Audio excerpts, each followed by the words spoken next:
Zéro. Léa, bonjour. Alors, vous êtes chargée de médiation culturelle ici à la Cité des Vins, à Beaune, en Côte d'Or. Est-ce que vous pourriez nous parler d'un sujet clivant qui est celui des climats? Tout d'abord, comment définir un climat? Alors, en Bourgogne, un climat, c'est une parcelle de vigne délimitée et nommée.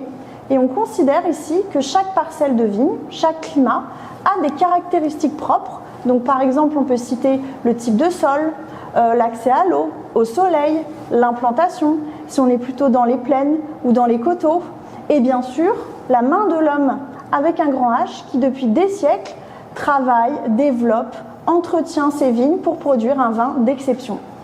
Léa, vous nous avez parlé un peu de la définition des climats, ici particulièrement en Bourgogne. À ce propos, notons que cela fait 10 ans, en 2025, que les climats ont été reconnus au patrimoine mondial de l'UNESCO. Tout à fait. Donc cette année, c'est une année très importante pour nous ici en Bourgogne, puisque les climats du vignoble de Bourgogne sont inscrits depuis 10 ans au patrimoine mondial de l'UNESCO, et ce qui leur donne une valeur universelle exceptionnelle, et ce qui nous incombe donc à les protéger et à les transmettre aux générations futures. Une question à $1 million. Combien y a-t-il de climats en Bourgogne? Et la Bourgogne, comment la définir? Sur quelle zone géographique? Nous sommes à Beaune, mais il y a d'autres villes dans le coin. Alors, eh bien, je crois que je viens de perdre $1 million parce que j'ai pas la réponse à votre question, puisque les climats, ces parcelles de vignes, c'est une science vivante, c'est une histoire vivante. Donc, on disait il y a 10 ans qu'il y avait 1247 climats inscrits à l'UNESCO, et aujourd'hui, 10 ans après, on est à plus de 1500. Voilà. Et qu'est-ce que la Bourgogne viticole? Eh bien, la Bourgogne, c'est des vignes sur 200 km qui vont de Chablis et du Châtillonnais jusqu'au Mâconnais dans le sud de la région Bourgogne-Franche-Comté. Question technique. Est-ce qu'un climat peut appartenir à un seul vigneron, un seul propriétaire, ou il peut y en avoir plusieurs sur un même climat? Alors, les deux cas existent, c'est-à-dire que sur un même climat, vous pouvez avoir jusqu'à 50 propriétaires, voire plus. Mais aussi, vous pouvez avoir ce qu'on appelle des monopoles, donc c'est-à-dire lorsqu'un seul propriétaire possède toute la parcelle, l'ensemble du climat.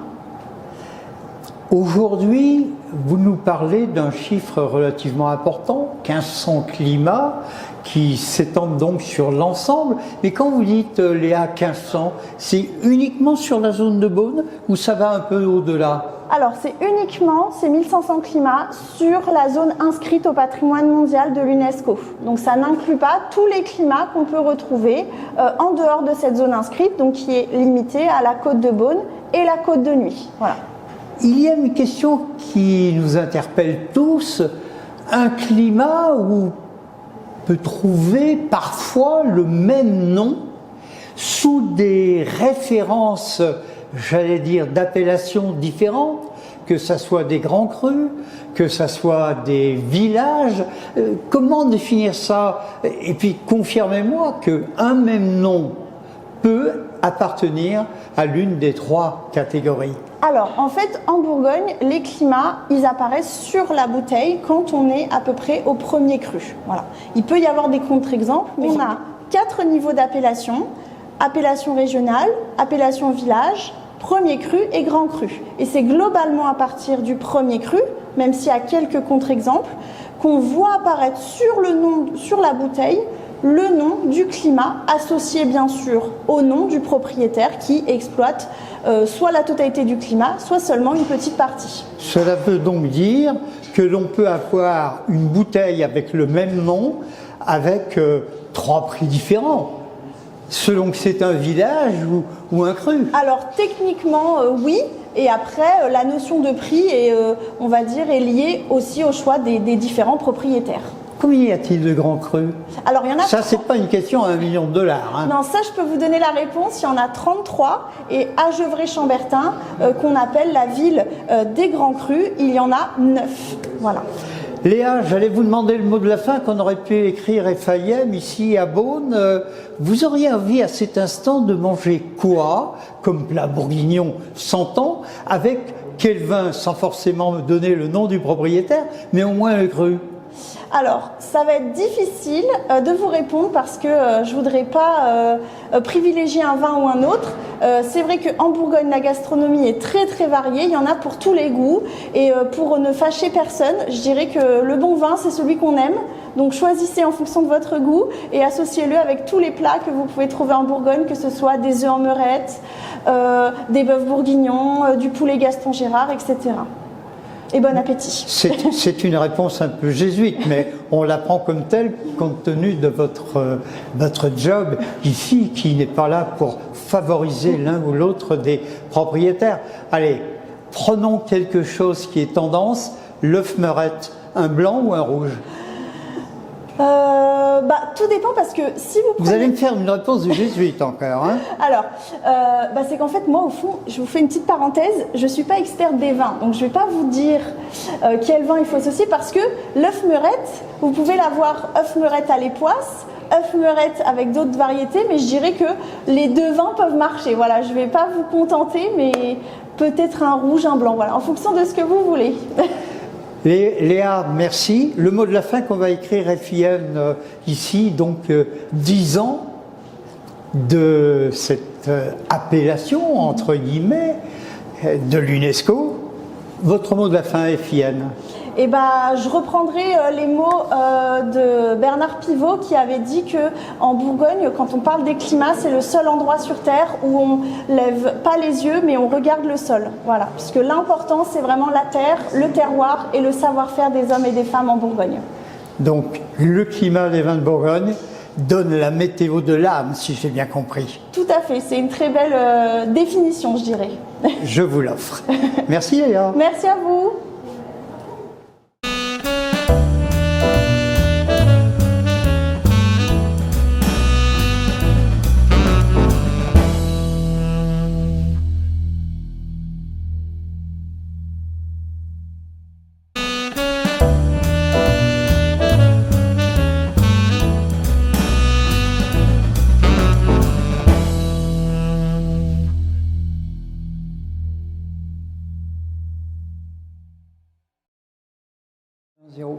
Léa, bonjour. Alors vous êtes chargée de médiation culturelle ici à la Cité des Vins, à Beaune, en Côte d'Or.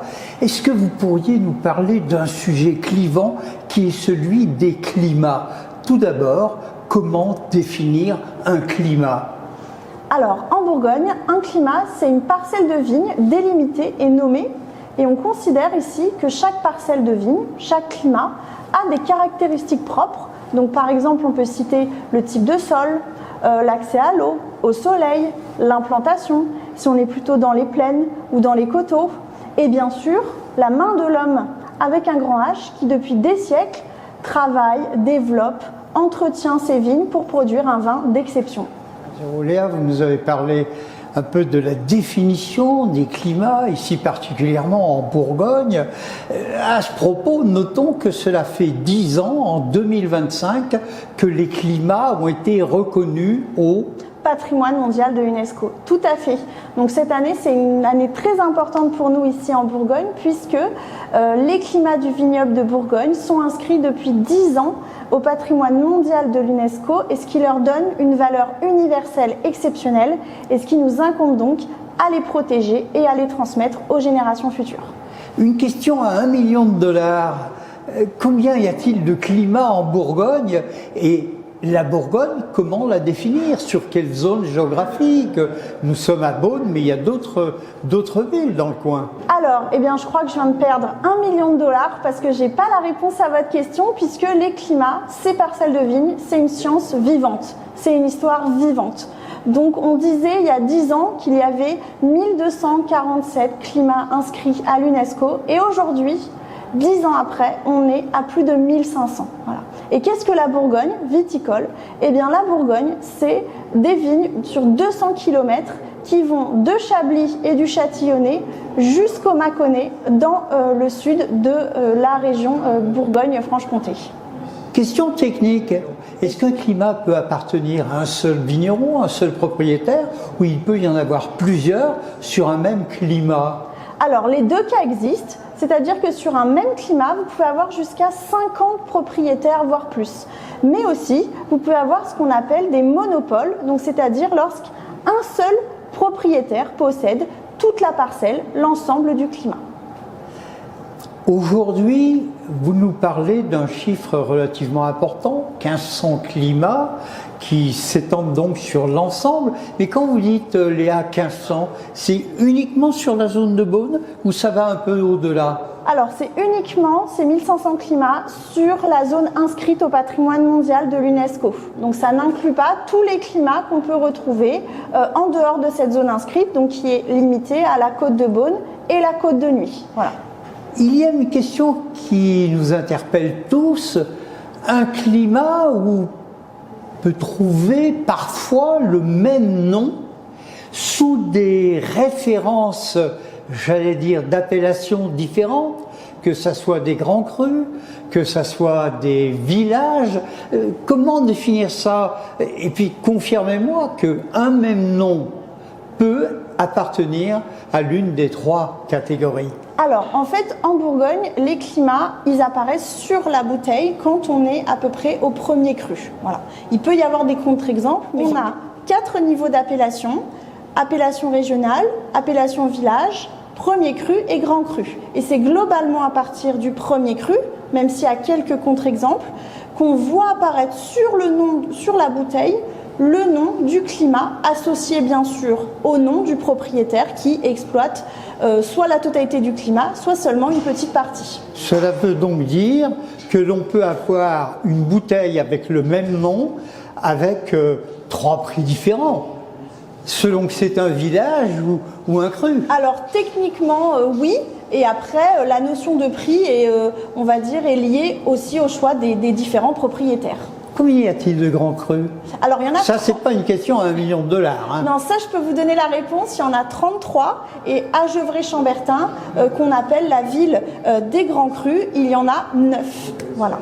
Léa, j'allais vous demander le mot de la fin qu'on aurait pu écrire FAIM ici à Beaune. Vous auriez envie à cet instant de manger quoi, comme plat bourguignon s'entend, avec quel vin, sans forcément me donner le nom du propriétaire, mais au moins le cru? Alors, ça va être difficile de vous répondre parce que je voudrais pas privilégier un vin ou un autre. C'est vrai qu'en Bourgogne, la gastronomie est très très variée. Il y en a pour tous les goûts. Et pour ne fâcher personne, je dirais que le bon vin, c'est celui qu'on aime. Donc choisissez en fonction de votre goût et associez-le avec tous les plats que vous pouvez trouver en Bourgogne, que ce soit des œufs en meurette, des bœufs bourguignons, du poulet Gaston Gérard, etc. Et bon appétit. C'est une réponse un peu jésuite, mais on la prend comme telle compte tenu de votre job ici, qui n'est pas là pour favoriser l'un ou l'autre des propriétaires. Allez, prenons quelque chose qui est tendance, l'œuf meurette, un blanc ou un rouge? Tout dépend parce que si vous prenez... Vous allez me faire une réponse de jésuite encore, hein? Alors, c'est qu'en fait, moi, au fond, je vous fais une petite parenthèse, je ne suis pas experte des vins, donc je ne vais pas vous dire quel vin il faut associer parce que l'œuf meurette, vous pouvez l'avoir œuf meurette à l'époisse, œuf meurette avec d'autres variétés, mais je dirais que les deux vins peuvent marcher. Voilà, je ne vais pas vous contenter, mais peut-être un rouge, un blanc, voilà, en fonction de ce que vous voulez. Léa, merci. Le mot de la fin qu'on va écrire FIM ici, donc 10 ans de cette appellation, entre guillemets, de l'UNESCO. Votre mot de la fin, FIM? Je reprendrai les mots de Bernard Pivot qui avait dit que en Bourgogne, quand on parle des climats, c'est le seul endroit sur Terre où on lève pas les yeux, mais on regarde le sol. Voilà, puisque l'important, c'est vraiment la terre, le terroir et le savoir-faire des hommes et des femmes en Bourgogne. Donc, le climat des vins de Bourgogne donne la météo de l'âme, si j'ai bien compris. Tout à fait, c'est une très belle définition, je dirais. Je vous l'offre. Merci Léa. Merci à vous.